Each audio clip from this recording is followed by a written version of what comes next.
Well, hope I don't get a text. Hey, everybody. So, let's do it again. Hey, everybody. Welcome back to Current Mood. It's time for another chill period in our week. And what a long, difficult week it's been. Never been happier to have a show with this kind of a premise than I am this week. Totally into doing it. You know, sometimes there might be a Sunday that approaches where I go, oh, I've got a show tonight and I'm not ready to do it. I'm really in the mood to do this show. I hope you're really in the mood to watch it. We've got a lot of great stuff planned for you. It's Veterans Day, so happy Veterans Day to anybody out there who is a veteran or someone who has lost someone as a veteran or someone who cares for someone both as a family member or a friend. We're thinking about you, and it's just been a very stressful week. And that says nothing about what it might have been like in your personal lives. And when you compound that, well, it's just time to hang out for a little bit. I'm really psyched to do the show this week. There's not as much structure as last week, which I think is good every once in a while, just to take it easy and chill. I come to you from a photo shoot. If you're wondering why I look so nice right now, it's because I came from a photo shoot. And when you come from a photo shoot, when you're done after they put the makeup on, they say to you, hey, you want me to take the makeup off? And you go, don't you dare take the makeup off. Sometimes I'll do a photo shoot, and right when I'm about to leave, they're like, do you want to take the makeup off? And I go, no. And I go, in fact, I'm going out after this just to go show everybody the extra. I'm juicing today. I'm visually juicing with the makeup I have on. Let's see what's going on down in the comments.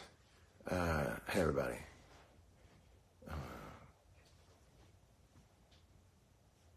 The screen didn't freeze. I'm just reading. Someone asks a very impertinent question. Is that a 3/4 sleeve? It is a 3/4 sleeve, and I thank you for asking. How's everyone doing out there in the crowd? Everyone good? We got a, by the way, that's not me pressing a button. This is me pressing a button. This is real crowd. Real crowd. And that's not a sample of someone saying, great show. That's someone who really wants me to know that it's a great show. There he is. Great show guy. We've now have... By the way, I have to tell you, everybody watching right now in this room are professional comedy people. And it is one of the craziest things that I, a frustrated comic, is sitting in front of the camera, and everybody behind me has a career in comedy, and they're actually nice enough to watch me flounder here. Last show we did, we shot some really high definition video on some really expensive cameras. I mean, these are like, you shoot movies on these cameras these guys brought in. But the high definition, you know, you see certain things a little too clearly, and you could see too clearly that I'm not funny. So we went back to... Thank you. Great choice. Thank you. So we went back. Now we have 3 iPhones going. So when you see this on Instagram TV, you'll see their iPhones going. Funny people in the room. We did a segment last week called "Can I Talk to You Over Here for a Minute?" And it did gangbusters. Everyone loved it. And so we're going to do it again right now, if only to hear the song. This is Can I Talk to You Over Here for a Minute? Hey, can we talk for a minute? Let's get in it up. Today's Can I Talk to You Over Here for a Minute? Please turn your radios down at home. Please turn your radios down at home. Websites that try to make me open what they're showing me in an app. Websites that try to show me what I'm trying to look at in an app. You know, I was taught never let a stranger take you to a second location, and that advice could never be better in this case. All I wanted to do was watch 2 drunk people fight in the McDonald's parking lot. And now you want to bring the App Store into this. I don't want to do that at all. I just want to watch these people fight in a McDonald's parking lot. I work hard all day. Sometimes I go on tour for months. All I want to do when I get home is snuggle into bed, put on a soothing face mask, and watch drunk people go at it in fast food parking lots. I don't want to open it up on another app. Something about this seems like it benefits only you. So if you could please stop asking me and let me finish watching these drunk fights, sure would appreciate it. Can we talk for a minute? Let's get in it all. But wait! It's a bonus. Can I talk to you over here for a minute? Can we talk for a minute? Let's get in it all. This one goes out to the person in front of me in traffic who left the lane and now wants back in. Hey, person in traffic in front of me who left the lane and wants back in. Yeah, far cry from the person you were a couple minutes ago, huh?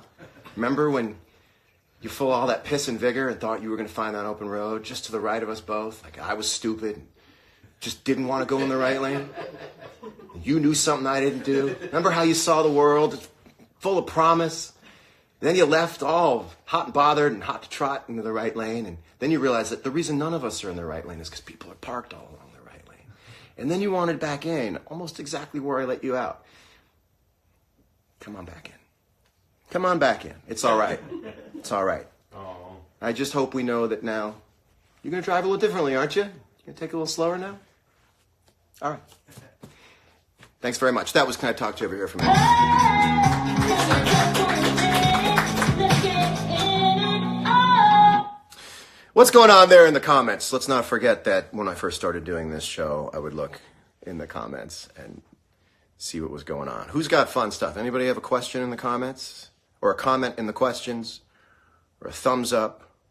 Or a thumbs down? John's wardrobe is provided by Botany 500. That's the old like Price is Right or Wheel of Fortune credit. That's really, really funny. Jensen is on. Jensen is from Hawaii right now. He's on a honeymoon. He's in Hawaii. What color sweatshirt is this? This is a natural dye, pink. If you're scoring at home. What kind of sheets do I like? You know, I've never really kept track of what sheets I like, but the people at Wham Sutta, they seem to make a good sheet, don't they? What's the thread count? I like 4. I like 4. I like my whole body to be able to slip in and out through the threadings. I like it. Just looks like a net. It just looks like a cargo net. It's breezy. Great joke. Great joke.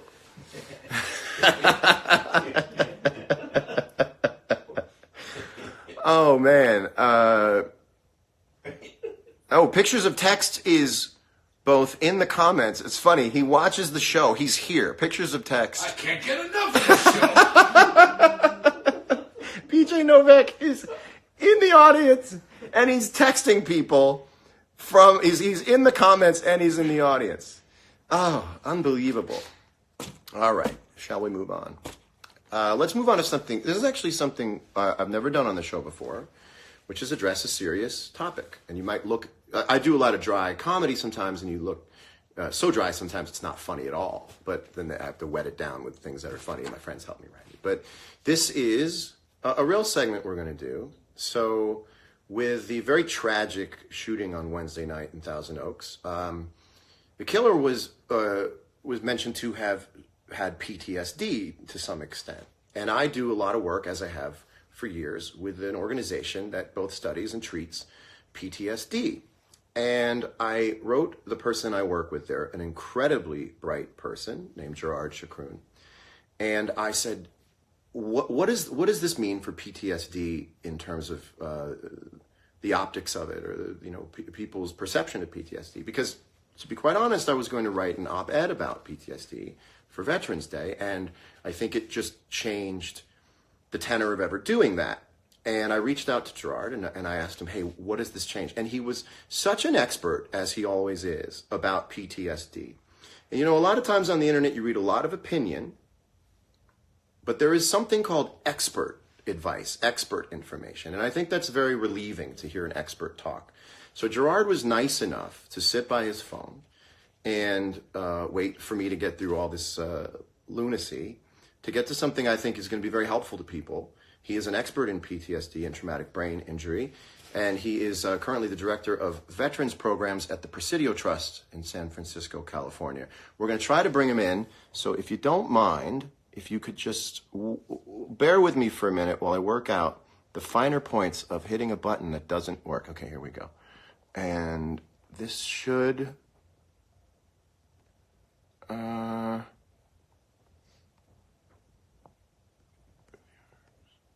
This is the low point. I don't quite know why it's not. Maybe he's not watching. Gerard, are you in there? Are you in there, Gerard? Can everybody just drop off? We have 12.5 thousand people. If everybody who isn't Gerard could just go ahead and close down the video, then I'll find Gerard, and then you can come right back in. How do we do this? We're going to edit this out, I'm sure. But, okay, maybe you can request me, Gerard? Can you request me? Yeah, oh, here he is. You were under, okay. Whew, we got it. We're going to, here's Gerard Chacroun. We're going to add him in now. Did I just lose him? Hold on. There he is. Here he is. He's going to come in now. We're just going to wait. We're waiting. Ladies and gentlemen, please welcome Gerard Chacroun to the show. I have to change the way that I do. So, Gerard, can you hear me over there? Yeah, I can hear you pretty well. Let me adjust my phone. So you're everyone out there, you are about to hear an expert in PTSD and traumatic brain injury and reintegration of returning combat vets in many ways into society. And Gerard, why don't you tell people what exactly you do on a day-to-day basis at the Presidio Trust? There, which is basically trying to get veterans involved in the community a little bit more and to try to get the community more fluent in what's going on with veterans, past tense and present. You and I have worked together for a long time in the PTSD research world. And so at the Presidio, it's kind of the application of that, trying to bring, veterans into the culture a little bit more smoothly. And what's the good news you can tell people about PTS research, and what are the challenges that still lie ahead for everyone? Well, PTSD is a relative compared to other sort of mental health problems like depression and anxiety and so forth. And we haven't known. I think people PTSD what? We haven't known as much about PTSD about other. It's a young field that we're getting better. Can you hear me? Are you coming through? As much about PTSD as other things, but you're learning as you go. You're learning more and more as you go, and you know more about it now than you did certainly when you and I first met about 10 years ago.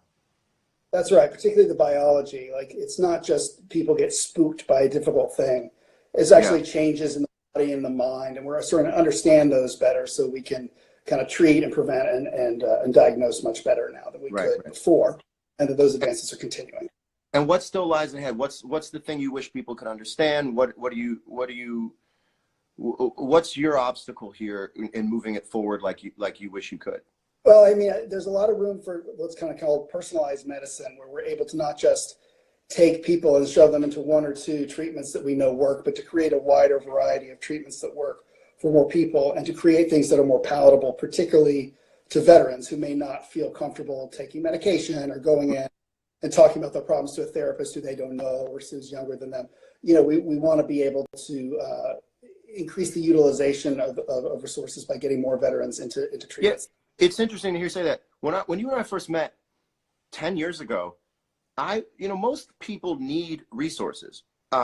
You've had resources for quite a while.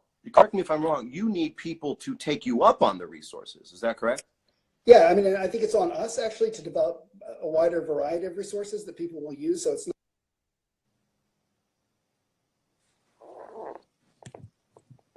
Technology. I hope people can hear you. I don't know if they can hear you right now. We are certainly okay.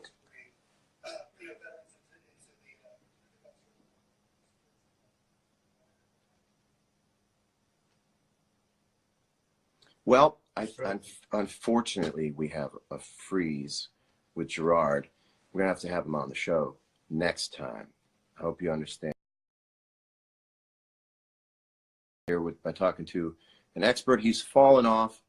I hope you see that as a sum total win for both the show and for Veterans Day, to know that Gerard was, who is such a bright guy and has dedicated every minute of his life to PTSD research and building resources. And then, you know, I think he has built resources far greater than a lot of people understand, most people understand. And a big issue is getting people to use them, getting people to become aware of them. And as you heard him say, it's on him. A very selfless thing to say, that it's on him and his organization to make sure that it's presented in the right way. And we will do that. And so let me speak for Gerard and I both in saying that we have a foundation called Heart and Armor, and it will be launched sort of en masse in February. And so we will definitely try to get him back. Unless you want to try it again, I don't know that technologically we're going to have a better connection if we do it again. Should we try it again one more time? You guys would be the best if you would let me do that. Let me just try it again one more time.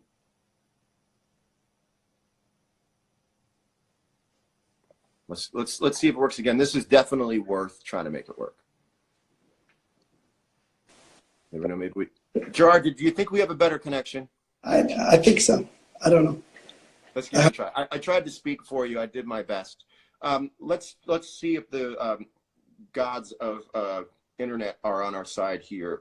When it comes to the shooting last week in Thousand Oaks, and you hear a lot of people mentioning the killer having had PTSD to some degree or another, what extent, if any, did PTSD play into somebody in a mass shooting situation?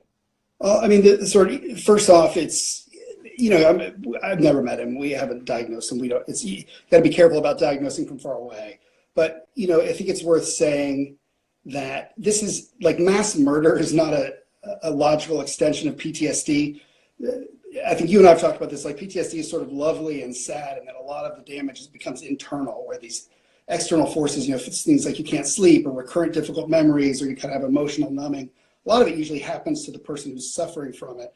There's some research about increased aggression, like reactivity, road rage, and even domestic violence, which, you know, is not great, but it's not mass murder. That's an entirely different thing. And the problem with these sorts of events is that it's an easy out. It's an easy explanation. It's like a very Hollywood trope that like someone has been traumatized and then they go out and harm people to get back at them. But it's really, that's not how PTSD works. That's not what veterans are. That's not what veterans with PTSD are. He may have had PTSD. It certainly wouldn't have helped. But this kind of sociopath, like mass murder, that's not PTSD. And so some of the headlines are concerning when we conflate somebody who has problems sleeping and nightmares and health problems with somebody who goes out and shoots up a crowd. That's awful. It's different. It's terrible. But that's, if you solve PTSD, you're not solving that. That's not an explanation. Right. I think that's the most important thing that anybody could take from this. And thank you. What a brilliant and generous thing you've done to say that. That is from an expert. That is such a relief to hear an expert. This is not your opinion. This is years of research going into that. And it echoes something that I wanted to say, and I wanted you to say it so that it wasn't a guy on his Instagram caption where sometimes you can suffer the slings and arrows of people thinking this and that about that. You just want to say, this is not PTSD. This is not vets. And you almost want to say to vets, this isn't you. We know this isn't you. To the people who are close to someone who's a vet, this is not your friend. This is not what your brother has. This is not what your sister has. This is not what your mom or dad has. This is different. And you setting that straight is maybe the most important message of the week on that. Well, and just to vets who are out there, you know, it's hard to go seek help for PTSD. No one wants to do it. It's an unpleasant thing. It's very isolating. So when you see images of people, you know, shot up, you think that that's what people are going to think you are. So there's a sort of other thing going on where it adds to the stigma for people who really could get these symptoms taken care of fairly, you know, quickly to sort of think they're going to be branded as a mass murderer if they seek help for PTSD. So it's important. That messaging is very helpful, and you've always been really great about that. Yeah, well, I can't thank you enough for being the one to say it. You have to understand about Gerard. He is a harbinger of hope. Every time I meet him, he gives me more good news. And I think there is good news. He isolates the good news and he focuses on the good news. And I'll be damned if that good news doesn't breed more good work. You just really are always on the brighter side of the challenges. And every time I meet him, he's got better and better news. So there is someone out there, and there's a great team out there, and you're not the only one and not the only team, but the work you do, I believe, is peerless. And even when you're not thinking about it out there in the world, there are people who have made this their main focus in life, and they're fighting this fight. And Gerard, I couldn't thank you enough for coming on a Sunday night with such short notice, helping to give some insight to this. And we'll definitely be talking to you guys again soon in some other capacity when it comes to Heart and Armor. But thank you so much for coming on the show and making a real show out of it by doing that. Thank you. Thank you. Thank you. You're awesome. Thanks so much, Gerard Chacon, everybody. Bye. Wow, that was really fantastic. That was great. And sometimes I find myself wanting to say things. Listen, if you can, get yourself a friend who's an expert and just go do that. Just say that thing, you know, like I play the guitar fairly well, not as good putting the thoughts I have together. He is a master at looking at this and making sense of it. And I hope you all had the feeling I had when he put some things in perspective for you. So what's going on there? This is actually great. People saying it was awesome and clapping. Thanks for the education. That is very cool. That is very, very cool. I have a little bit of like a nervous kind of buzz from having done that. That felt really good. You know, sometimes you do something like really good and it makes you feel sort of amped up or a little scared from it. But thank you so much. Thank you. Mr. Mort is still going on only about my fit. Mr. Mort's, he should be on the show and just always point out my outfit. It's time to get to our next guest on the show. You will know him because you grew up with him. He's on so many things, a real legend. He's been on America's Funniest Home Videos. He was on Full House. You know him from so many things. He's a wonderful stand-up. He's a dear, dear, dear friend of mine. Just got married a couple weeks ago. We're going to talk about that as well. Please welcome the one and only legendary Mr. Bob Saget.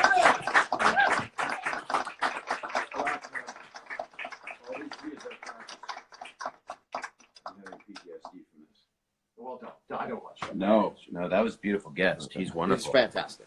Now, where do I go? What do I do? We sort of do that. Okay, that's as good. So, Bob, you just got married a couple weeks ago. I did. How have your 2 weeks of marriage been? It's been amazing. It's been, we had a little bit of relatives, which is always good. Mm-hmm. They're good when they're in the room with you, when you're trying to consummate. They were there when you were trying to consummate. Always. I like an audience it's just like this. Right. It's set up just like this. But you invite the relatives. All of them. All of them. Do you find having relatives in the room, are they more critical of your job because you're family, or they just rib you more? They always roast the ones. Yeah, you roast the ones. Yeah, it's like the aristocrats. They wanted to join in, but they applaud and they say things like "good joke." They do that, and then occasionally you get an older family. I should do a whole thing with my family watching me in bed with my beautiful wife Kelly. You think you might hear an uncle go like, "That's not what that's for." Yeah, that's right. That's not where that goes. But I'm being violent. Right. But you sang at the wedding, and it wasn't even something that was going to happen. And then in the afternoon, you said, "I'd like to do this as a gift." And there was something you said that was so beautiful. It was a talk before it. I sat down. You and your lovely now wife Kelly was sitting across from me, across the dance floor. It was actually really nice. And I sat and played you a couple of songs. And I went on one of those things, when you tell so much the truth from your heart, you kind of don't remember what you said because you're sort of in a trance of love. You'll have to remind me what it was I said. Cause I will tell you because as you know, as my friends that are here, your peanut gallery of brilliant writers, BJ and Jordan and my wife Kelly, and then these lovely people with cameras. But I had a lot of tragedy in my life, and a lot of people are going through so much right now. I mean, it's like insane. While this is happening, there's people that can't watch it because their Wi-Fi's out because they don't have a house. Right. And so I've been in kind of that little bit targeted on the television. And, For a transcript of tonight's show, please send a self-addressed stamped envelope to and I will ramble Current off. Mood, P.O. Box 462, Chatsworth, California. And we'll make sure to get you a transcript of the show if you can't find it online. I'll supply all the ibids. But what happened was I've had a lot of deaths and stuff, and so John mentioned that as an intro to a love song. That It worked. Don't worry, it worked. But what he did was he said something very kind to me because he's such a dear friend and a brother, and he said, for all that I've been through, you said something personal to me, which is I've always somehow stayed positive. You're unbelievably positive. Well, that's what you're like. You're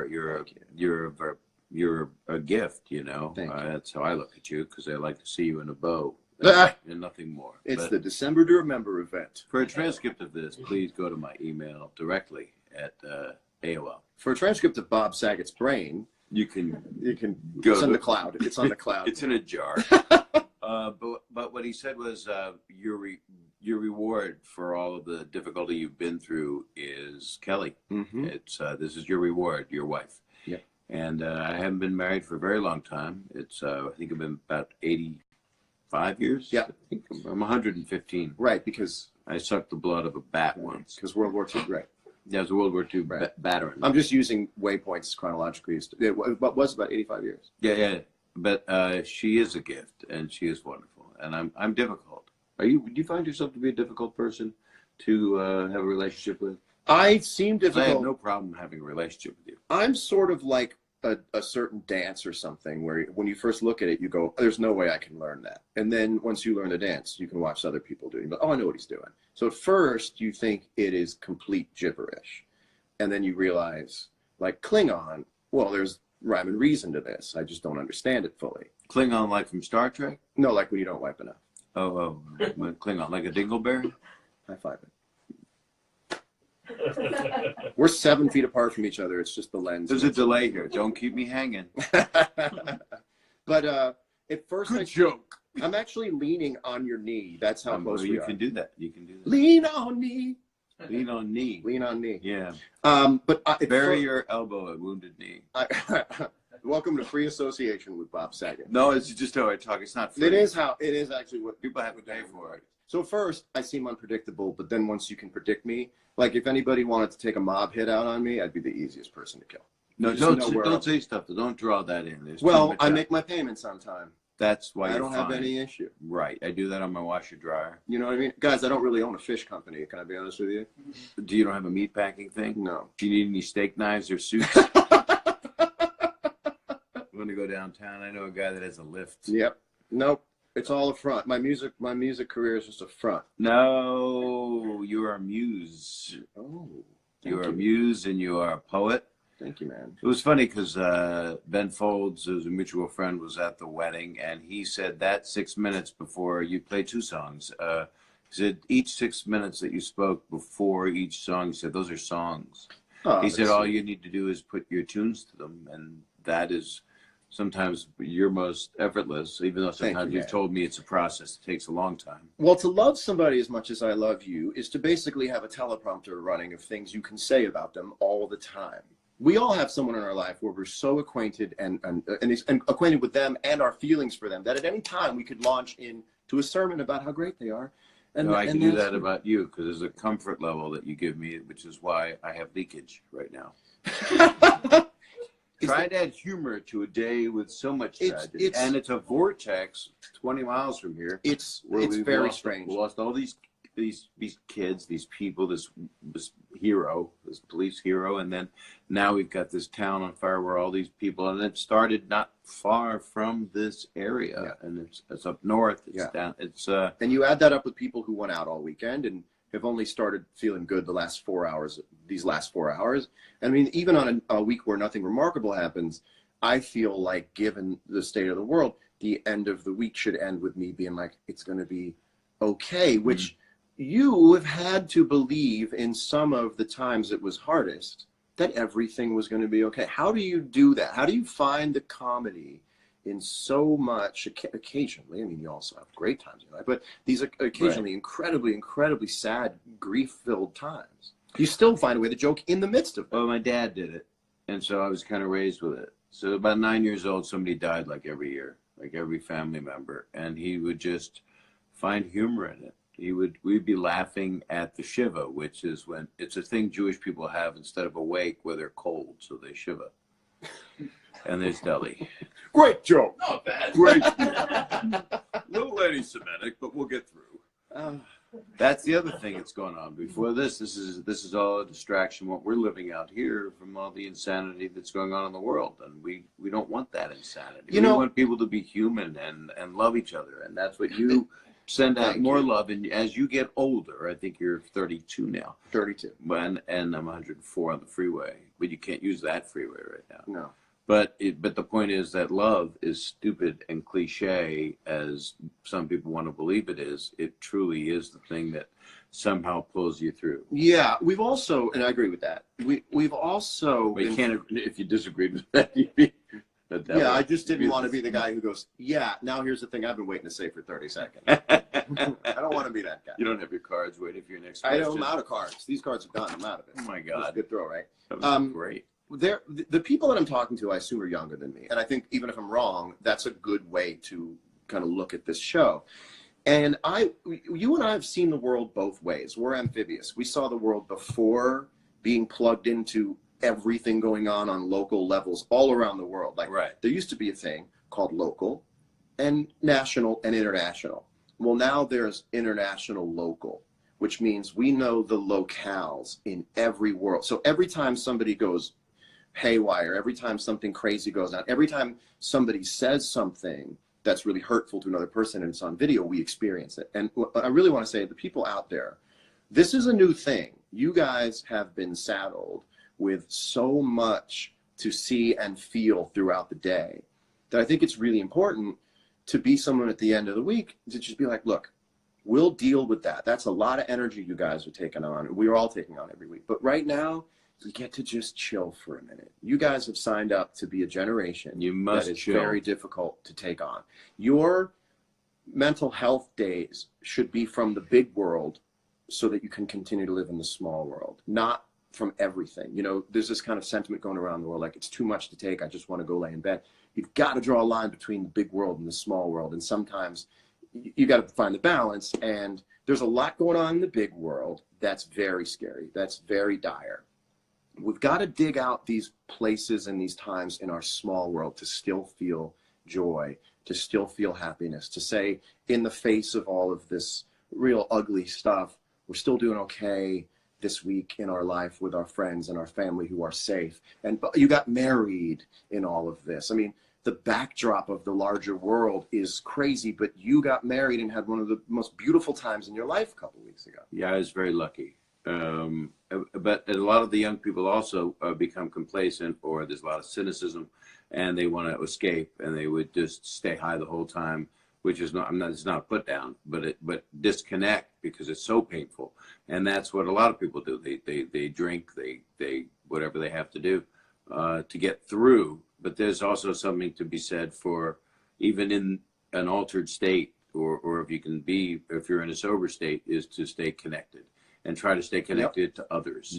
And not isolate, because I do that sometimes, and you do it sometimes. And you need your quiet time too. You need the old cliche, but you need to be empty to fill up. And there's a lot of fill up every single day, and there's got to be a way to just chill for a minute and do a little good for your friends. You guys are my friend, 8,705 friends, and you're still gonna find ways to make me and everyone laugh during all of this stuff. I have to, and the gentlemen here have to, because it's part of their gift, and it's part of, if you have it, if you have the ability to be funny and people care to hear you, and they do with you. I'm fortunate, and to be able to make people laugh, especially now, as it seems to be compounding, it seems to be crazy. I'm just going to do more and more of it. And I, of course, it makes you want to write all new stuff.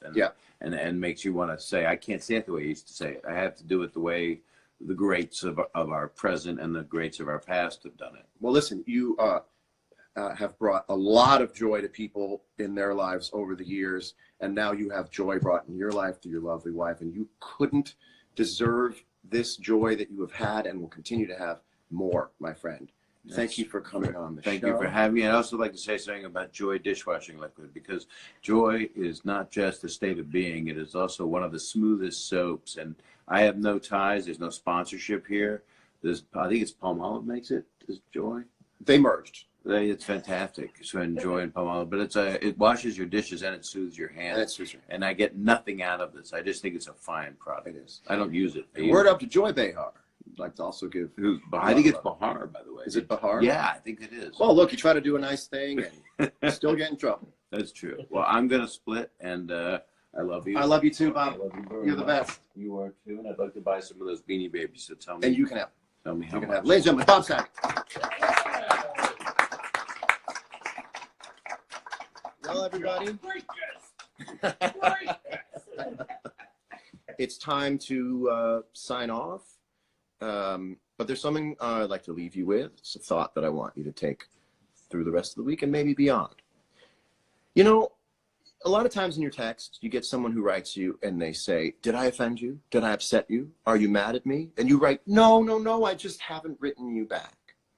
So I want to address that for a minute. This is John Mayer's rules for apologies, okay? Rule number 1, I will not try to offend you and you will not try to offend me. Beautiful.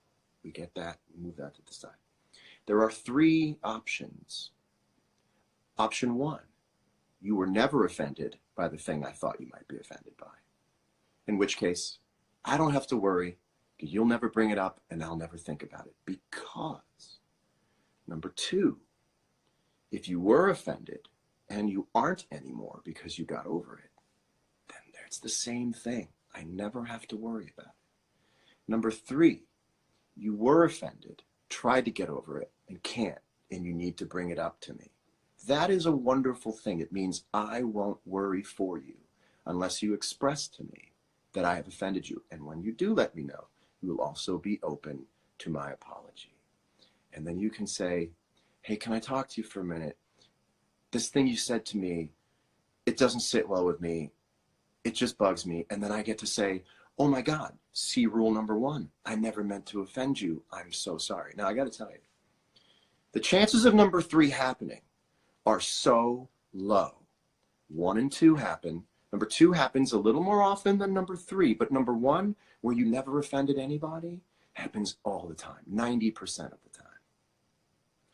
Live with that. Enjoy the fact that no news is good news when it comes to offending your friends. Now, we'll get to that in the larger world later on. That's years from now. But let's get it in our personal lives, where if I don't hear from you that you were upset, I'm just going to boogie on and assume everything is fine. It's going to be up to you to tell me, and then we'll take care of it. Otherwise, we're just going to groove. Next week, there's going to be more bad news, and there's going to be more good news, and it's up to us to isolate the good news and bring value to the good news, because most of the good news belongs to you personally, and most of the bad news belongs to us all publicly. Remember that the news that happens to you personally is more valuable. Not to say that it's not to understand what's going on in the world, but the things in your personal life are more valuable. You can touch them and affect them and bring change about them much faster than you can with the world. You've got to figure out how to do both, but let's put a little more into our personal lives and find the happiness there. Bob Saget found happiness through his relationship and joy through his marriage. I find happiness through this show with you guys. I hope you guys find a lovely, lovely week ahead of you. I love you dearly. My thanks to Gerard Chacroun once again, Bob Saget, the great show guy off there in the corner, Jordan Rubin, BJ Novak, the camera guys who are really just standing behind iPhones. That seems like a sweet gig to me. Or can I get that one? I love you dearly. I'm John Mayer signing off. Have an awesome week.